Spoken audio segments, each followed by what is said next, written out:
Hello, good morning everyone. Welcome to my YouTube channel Medico Aman 2004. Today's topic is Krebs cycle for NEET 2026 batch. Krebs cycle is also known as tricarboxylic acid cycle. It is a biochemical pathway used to generate energy through oxidation. Krebs cycle को हम tricarboxylic acid cycle के नाम से भी जानते हैं. इसकी मदद से हम एनर्जी को जनरेट करते हैं by oxidation of acetyl coenzyme which is 2 carbon compound. इसकी मदद से हम सिंथेसिस करते हैं NADH एंड अमाइनो एसिड का भी.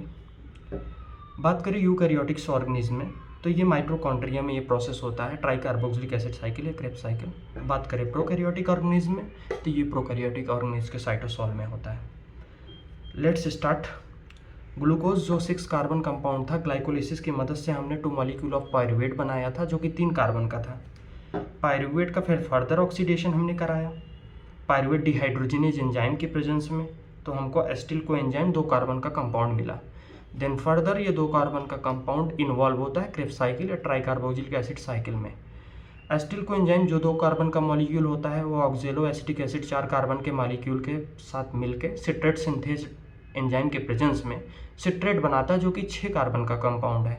देन सिट्रेट आइसोमेराइज होकर एक्ओनिडेज एंजाइम के प्रेजेंस में आइसोसिट्रेट बनाता है. आइसोसिट्रेट डिहाइड्रोजिनेज एंजाइम के प्रेजेंस में अल्फा कीटोग्लूट्रेट बनाता है. इस प्रोसेस में NADH रिड्यूस होकर NADH बनाता है. CO2 एक मॉलिक्यूल CO2 रिलीज होता है. देन अल्फा कीटोग्लूट्रेट ऑक्सीडाइज होके सक्सिनिल कोएंजाइम 4 कार्बन का कंपाउंड बनाता है अल्फा कीटोग्लूट्रेट डिहाइड्रोजिनेज एंजाइम के प्रेजेंस में. इस प्रोसेस में भी एक NAD रिड्यूस होकर NADH बनाता है, एक मॉलिक्यूल ऑफ CO2 रिलीज होता है. नेक्स्ट प्रोसेस की बात करें, सक्सिनिल कोएंजाइम 4 कार्बन का कंपाउंड है जो सक्सिनिल कोएंजाइम सिंथेटेज के प्रेजेंस में सक्सिनेट बनाता है. इस प्रोसेस में एक GTP का जनरेशन होता है. Succinate in the presence of succinate dehydrogenase enzyme FADH2 बनाता है, FADH2 निकालता है, फ्यूमरेट बनाता है. फ्यूमरेज एंजाइम के प्रेजेंस में मेलोनेट बनाता है. देन फर्दर मेलोनेट डिहाइड्रोजिनेज के प्रेजेंस में ऑक्जेलो एसीटेट बनाता है. देन इस प्रोसेस में भी फर्दर NAD रिड्यूस होकर NADH बनाता है. इन सारे प्रोसेसों को एक साइकिल में इंक्लूड किया गया जिस साइकिल को क्रेब्स साइकिल बोला गया, ट्राइकार्बोक्सिलिक एसिड साइकिल बोला. इसके हर एक स्टेप पे इन्वॉल्व होने वाले एंजाइम मोस्ट इंपॉर्टेंट है. कहीं से भी कुछ पूछा जा सकता है, डिफ़िकल्टी लेवल कुछ भी हो सकता है. तो जैसा कि मैंने यहाँ रिप्रेजेंट किया हुआ है. देन फर्दर जाते हैं इसके रिजल्ट की तरफ. हम जानते हैं कि हमको 2 मॉलिक्यूल ऑफ पायरुवेट मिला हुआ था. तो अभी ये साइकिल 1 टाइम्स रिपीट हो रही है, 1 टाइम्स चल रही है. उसका फर्स्ट 1 साइकिल का रिजल्ट देखते हैं.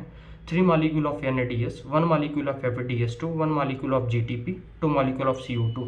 We know that from the glycolysis 2 molecule of pyruvate from hence for oxidation of 2 pyruvate molecule. This cycle runs 2 times. 2 molecule pyruvate बना था, ये तो 1 मॉलिक्यूल पायरुवेट का यूज़ हुआ. सेकेंड मॉलिक्यूल पायरुवेट यूज़ करने के लिए साइकिल 2 टाइम्स चलानी पड़ेगी. तो 2 टाइम्स जब चलेगी साइकिल तो रिजल्ट मिलेगा 6 NADH, 2 FADH2, 2 molecule of GTP, 4 molecule of CO2. Then ये सारी प्रोडक्ट्स जो रिजल्ट्स हमको मिले फर्दर इलेक्ट्रॉन ट्रांसपोर्ट चेन या इलेक्ट्रॉन ट्रांसपोर्ट सिस्टम में जाएंगे, वहाँ से इनका एनर्जी जनरेशन होगा. बात करते हैं मोस्ट इंपॉर्टेंट क्वेश्चंस की जो 2026 में आ सकते हैं नीट से रिगार्डिंग. आप देख सकते हैं इन क्वेश्चनों को. ये क्वेश्चन रहे, इसका आंसर आप कमेंट में ज़रूर लिख दीजिएगा और नेक्स्ट टॉपिक किस टॉपिक पे वीडियो बनाना है वो भी बता दीजिएगा. Thank you everyone for giving me your precious time and I hope you understand this topic. Comments and do like and subscribe for the next such amazing lecture. आपका अपना भाई Aman Singh. Thank you so much for giving me precious time.